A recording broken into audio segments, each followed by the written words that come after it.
Ayushman Bharat digital mission रो module को स्वागत जहा एबीडीएम रो पाइलट पदक्षेप। एबीडीएम हेउछि एहार एक प्रकार मिशन एवं एहा संपूर्ण कार्यकारी हेबा पूर्वरु 2020 एवं 2021 रे एक पाइलट करा जाइथिला। एही मॉड्यूल शेष सुद्धा आपण दादर एवं नगर हवेली एवं दामन एवं दीव रे एबीडीएम रो पाइलट रो कार्यकारिता एवं एहार सकारात्मक प्रभाव विषय रे जानिबाकू सक्षम हेबे। मान्यवर प्रधानमंत्री श्री नरेंद्र मोदी लालकिल्ला ठारे 15 अगस्त 2020 रे 6टी केंद्र शासित अंचलर Ayushman Bharat digital mission pilot रो शुभारंभ करिथिले। आसंतु जानिबा दादर नगर हावेली दामन दीव रे कोन घटिथिला। सेमाने प्राय 8 लाख वयस्क जनसंख्या मध्यरु 5.3 लाख आभा सफलतार सह सृष्टि करिसंती। समस्त सरकारी डाक्तरखाना एवं 75 शतकड़ारू अधिक घरोई डाक्तरखाना रे पूर्वरु एक एचएमआईएस सुविधा उपलब्ध अछि।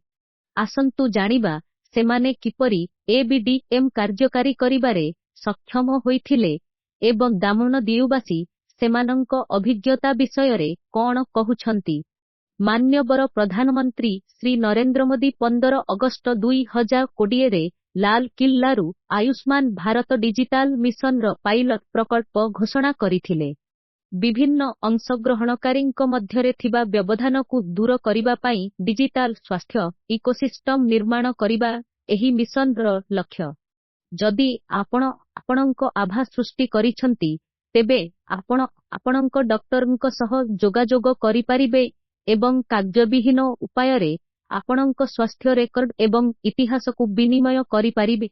एही उपाय रे डॉक्टर मानंकु एक सठिक डिजिटाल स्वास्थ्य इतिहास निर्णय एवं उत्तम क्लिनिकल निष्पत्ति नेबारे सक्षम करिबो। स्पीकर 002M 20S02M 27S सारा देश रे आयुष्मान भारत डिजिटाल मिशन आरंभ करिबा पई एनएचआरए को गुरुत्वपूर्ण दायित्व दिया जाइछि।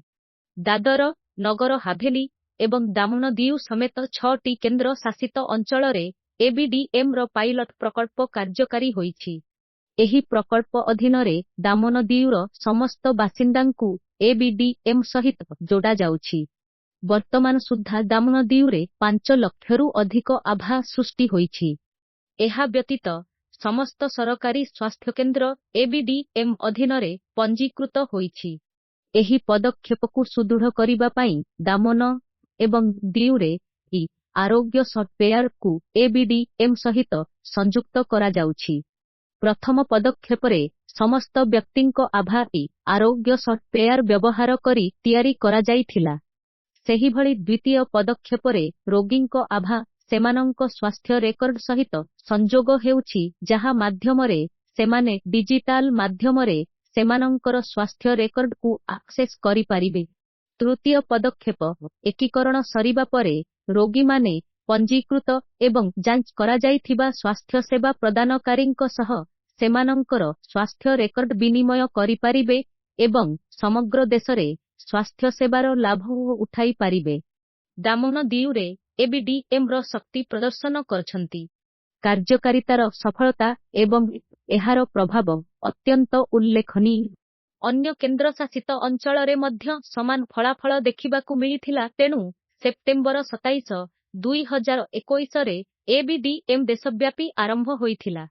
एही मॉड्यूल सहित आमे एबीडीएम रे एक सठिक रोगी केंद्रिक एवं सुस्थता केंद्रिक आभिमुख्य सहित एक प्रभावशाली पदक्षेप निर्णय करि परिबा।